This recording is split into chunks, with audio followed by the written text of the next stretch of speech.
What you pointed to, Michael, is crucial to our society. If we don't have a free media, if we don't have freedom of speech, our other freedoms will very quickly disappear, as we're seeing. Now, the establishment of the Finkelstein inquiry was always so obvious. It was obviously done to get at News Limited. And when it came out, I was astounded by one statement in it. It said that News Limited walked out of the Press Council in the early 90s. It never happened. It's a fabrication, completely untrue. The other thing that astounded me is that they never produced a major survey which was undertaken by the Press Council in the 90s.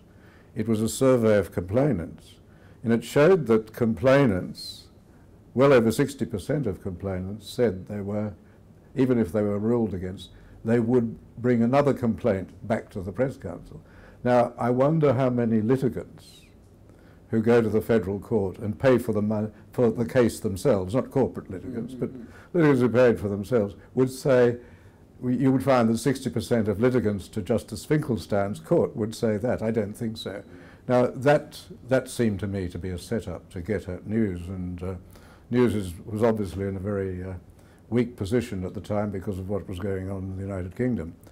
But we have this story going ahead that there is to be reform of media regulation. May I quote two statements made by the Prime Minister?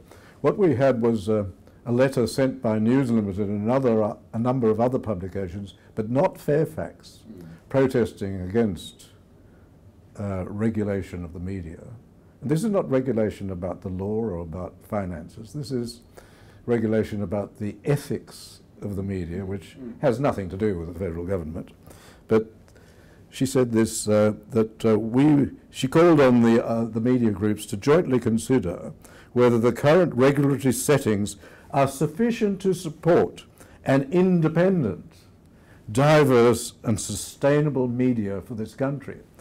And she went on to say, no one should assume that we, meaning the government, we are not serious about reform agenda here. Reform agenda here. Does that make your blood run cold? Reform. God save me. Do you know what I think is at the heart of this? Is some dreadful superiority complex that says that the average person in the street is incapable of working out for themselves what's right and what's wrong, what's true and what's not.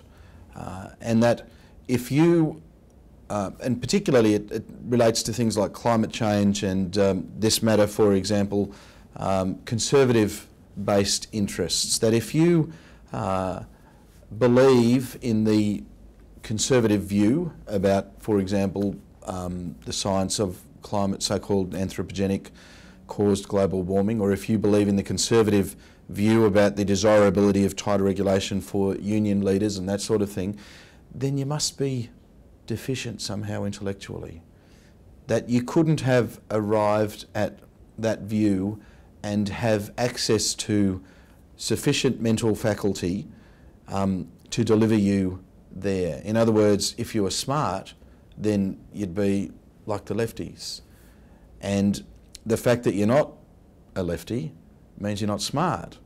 And you must, therefore, have regulated on your behalf in this most beneficial manner for you your access to information. Because if we let you read some of these contrary views, well, you may go off and believe them.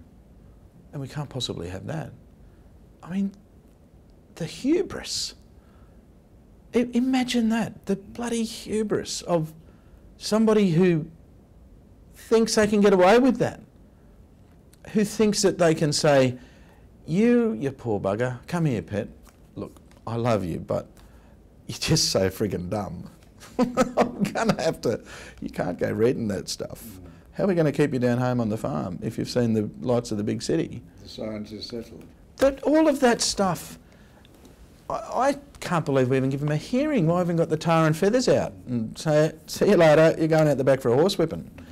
I mean it. It's gobsmacking to me that we give the time of day to people whose fundamental premise is that most of us are too dumb to have access to a range of views, and it has to be regulated for them. Don't make any mistake about this. That's what Ms Gillard's call for reform is all about. The only thing in my view that needs reforming, and it will reform itself in the media, is the access to cash flows that will finance independent reportage. Now, in the past, thankfully, the vehicle, the carrier for classified ads, serendipitously, could be the same carrier as for stories and what have you. You know, a big tabloid or a bigger broadsheet newspaper, and the cash flows from people who wanted their ads in there supported the journalism. Now, gee whiz, that's very, very tenuous position for those proprietors, the publishers at present. Those cash flows are dwindling and they are going to the internet, and there is no nexus between the cash flows generated by advertising on the internet and news reporting and what have you. So different ways of funding the reportage are going to have to emerge. Heaven help us that we need government help in reforming that. I think smart people, as smart people always have, will find ways to do it. Huffington Post is an example. Forget about the inclination, the leaning of the reportage. We'll always find smart ways of doing that stuff.